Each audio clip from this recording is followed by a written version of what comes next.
before you, and we pray everything that's been said and done will be accepted in your sight. Thank you, our Father, for the leaders of the church for giving me the opportunity to come to speak to you. And I hope something I said will be helpful to you or maybe someone you know. Pray this prayer and all the prayers. In Jesus' name, amen. Sisters and brothers, I think we should recognize our young folks when they do well in school, because there's so many of them out there doing the wrong thing. When they do well in school and at home, we should recognize them. My grandson over there, stand up. Okay. Oh, we put him on the spot. You know, if you sit down, you can sit down. Some of you remember when he was little, he used to sit right there on that front row with me like that was a little grandson. And he grew up. Yes. Every time Chuck and Jack used to give out them awards, he used to be up here getting them. So was Pam's son too. But anyway, he's a big boy now. He's 12 years old.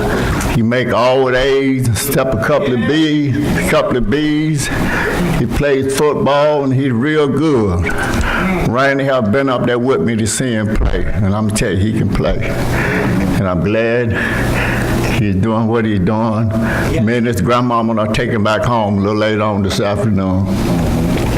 But I'm gonna share with you a couple of things happened to me before I get into my lesson. Most of you know that I do yard work,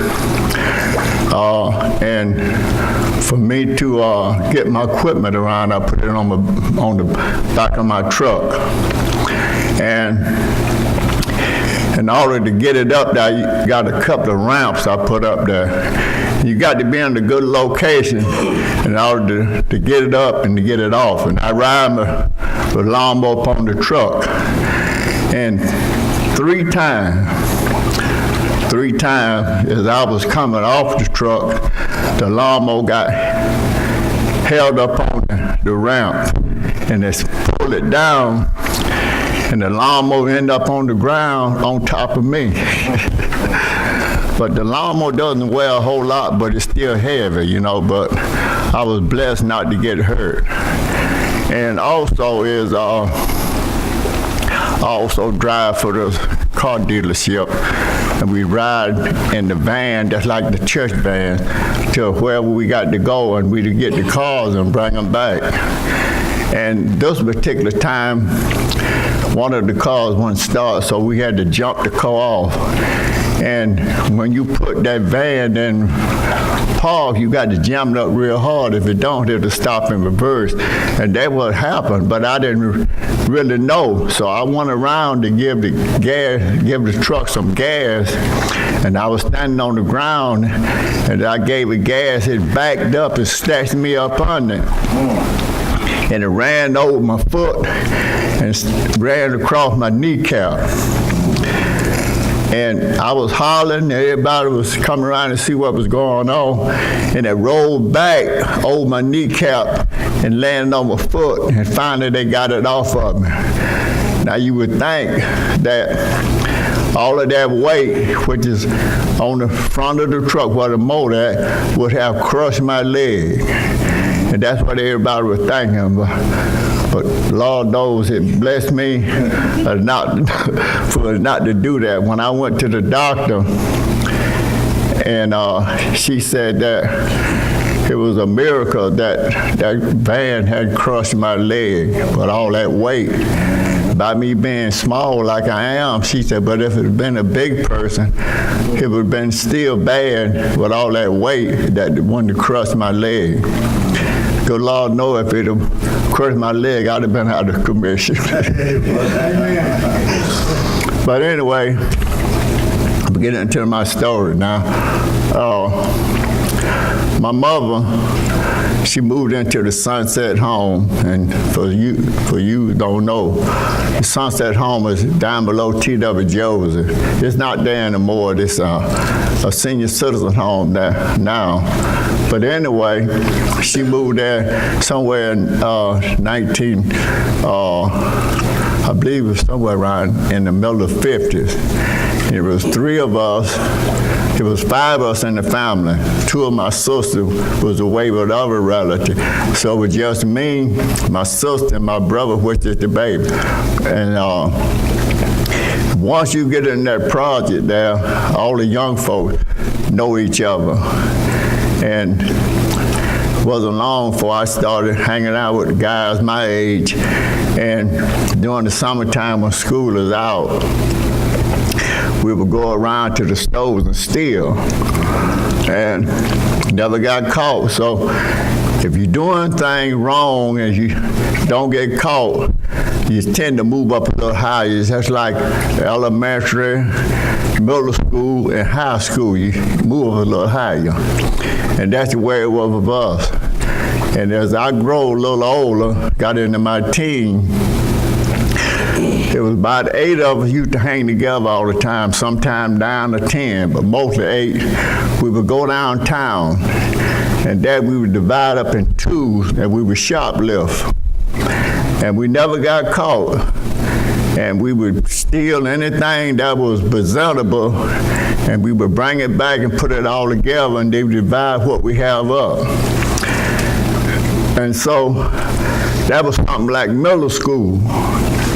So now I'm finna go to college or high school. So we got together, we started going around robbing. And as long as we robbed out of Augusta, we was good, because we never got caught. But soon we came back to Augusta, that's when we got caught. The night and we had robbed quite a few different places. And the night when I got arrested, we had robbed this place, and some of the guys that wasn't part of the regular group had been with us, and so, they get out and they start talking. So it wasn't long before the police found out that it was us, but they didn't have no proof. So what they do was stake out our houses with something wrong with people that fit our description. And so when we was going back that night, we ran through one roadblock. We got through that one, then we ran through another roadblock. They shot the tires from under the car, and they shot the side of the trunk up, side of the car up, which had 2 in the back and had 2 in the front. And they shot the trunk of the car up, and the trunk of the car came up, and everybody wondered why nobody was hurt in the car. So we was really blessed not to get shot up, even though the car was totally lost. They arrested us, and wasn't long before we went before the judge. And the judge had brought out more evidence in front of us than we had that night. And he started reading the sentence that he gave us. And I'm going to read this to you a little later on. But he said, well, I'm going to try to make sure not to have to worry about y'all no more for a while. It was only 4 of us. He sent 2 of us one way and the 2 of us another way. And one of the guys and I, we went to Reedsville. And Reedsville, at that time, was considered the second violent prison in the United States. Now that covers a lot. With all the prisons in the United States, with all what was going on, there was a lot of racial problems there, a lot of homosexual activities there.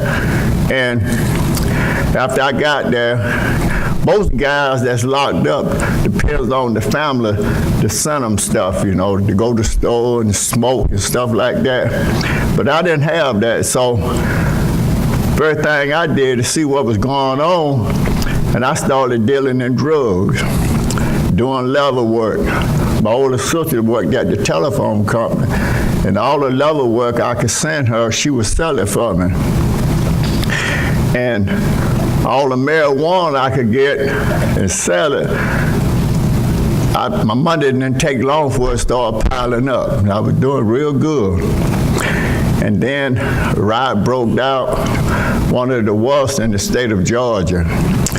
It was 2 white inmates killed, had a guard killed, and one guard was stabbed, I think something like 12 or 13 times. He survived.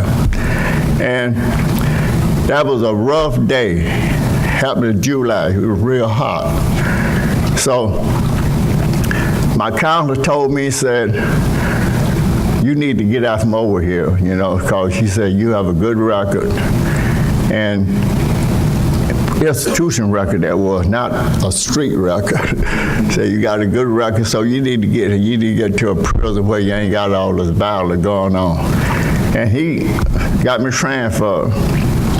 And Brother asked me the other day, or asked me the other night, rather, what prison I was at. And like I said, I was at a whole lot of them. All the prisons in Millersville, except one, I think it's about 5 or 6 prisons in Millersville, I was at every one of them. I was at Augusta, which is in Savannah. I was in Millersville first, and then they transferred me to Augusta. And that's what my first counselor told me. He said, Dwelly, he said, I'm gonna tell you the fact. He said, I might hurt your feelings, but I want to let you know. He said, you probably never get out of prison. But your past record, you know, he said, you'll probably end up dying in prison. And you know, something like that really hurt you. Not thinking. Then it dawned on me what the judge had said. When he started giving out that time, he said, we're gonna put you out of commission for a long time. And so when the counselor told me that, man, that really hurt it. Well, after staying there for a while, I was transferred back into the Millersville area. And this prison I went to this time was, they had different religious organizations coming in. And I looked at the schedule and I saw for the Baldwin Church of Christ, they was coming in. So I knew something about the teaching of the Lord's church, but not that much. And so I attend, and it was a very few of us that was there. So the less people you have there, the more you can learn. That's right. And so, and I started listening to what he was saying. And and I decided this was my opportunity, you know, to be baptized. So I asked him about baptizing me, and he did. And after I was baptized, he had asked me to, if I would do some articles for the church bulletin, and he would pass them out. And I did, and I think the first one I did was the Jerusalem Church, which shows you how the beginning of the Lord's church started.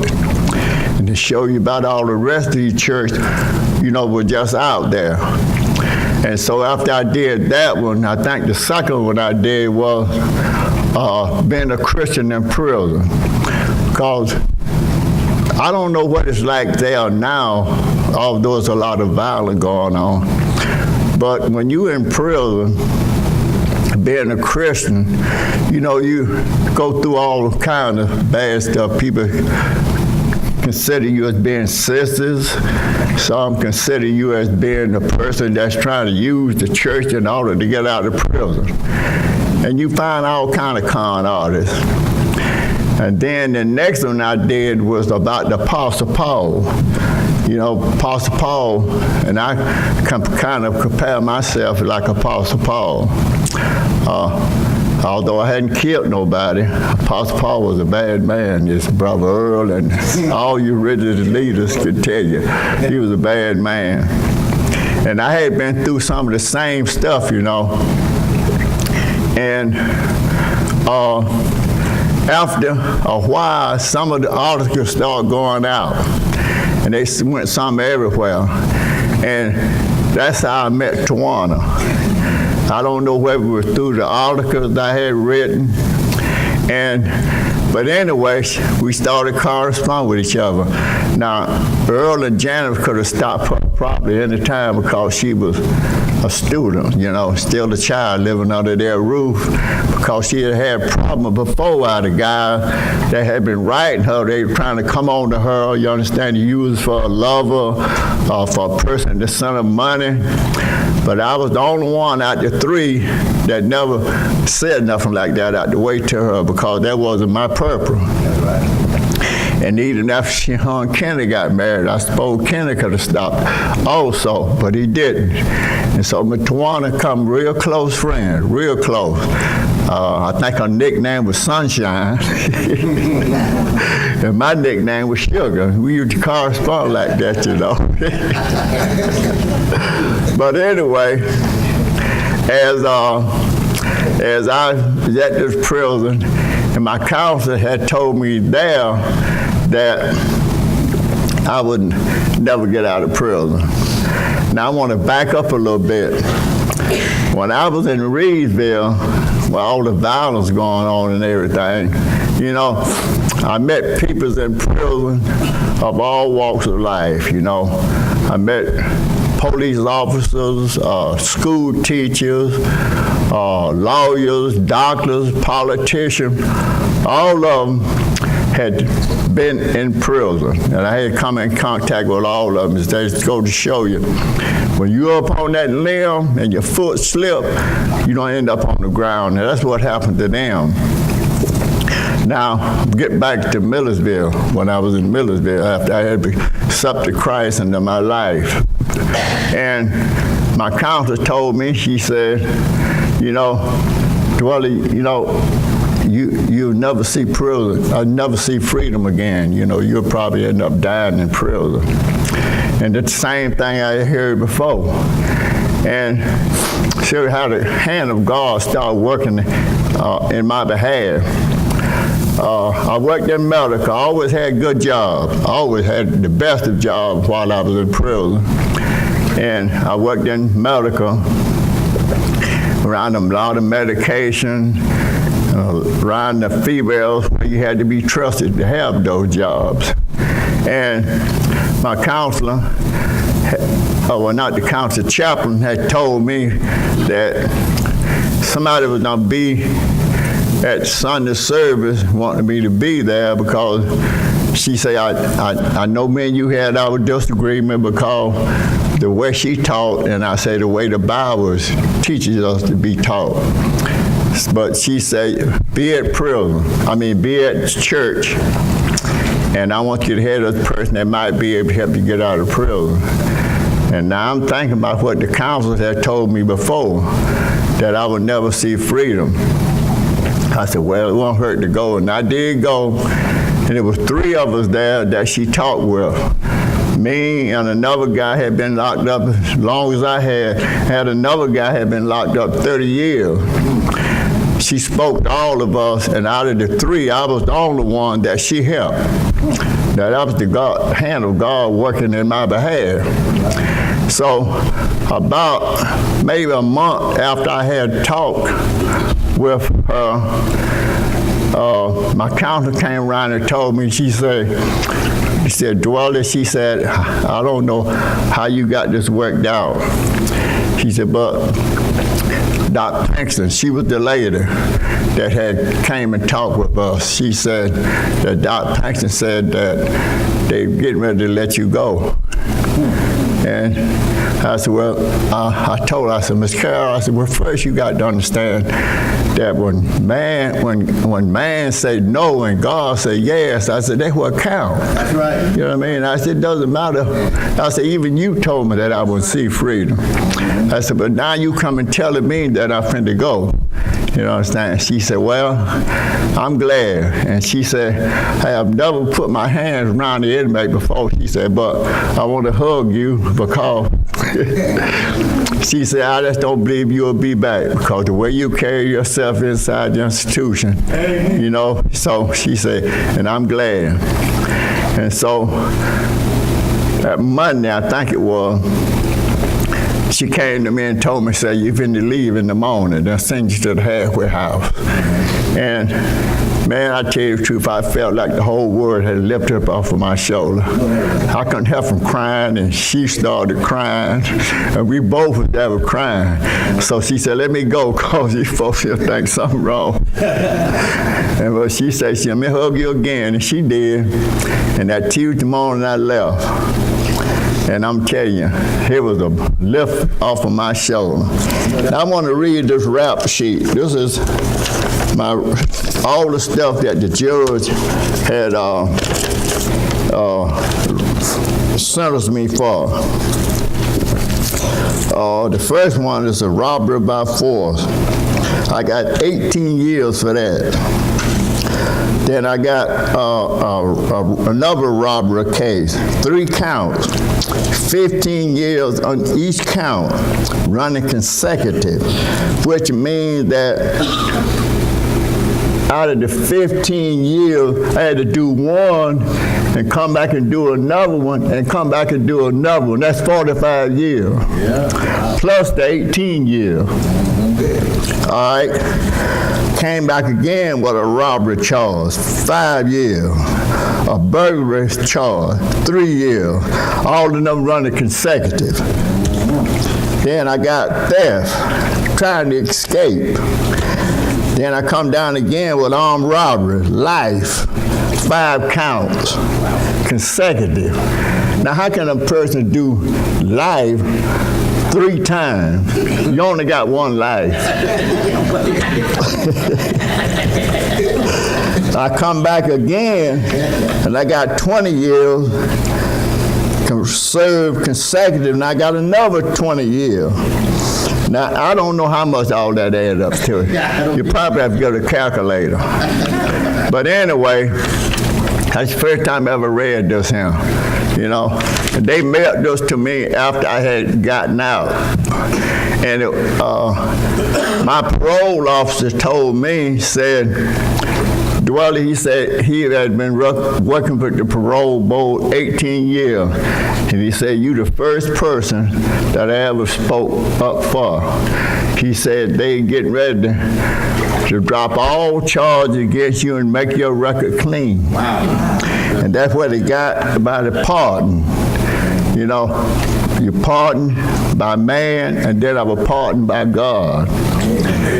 You know what I'm saying? So, you know, you just don't know what it feels like after you done did all of them things with all of that time, you know. And out of the 4 of us that went to prison,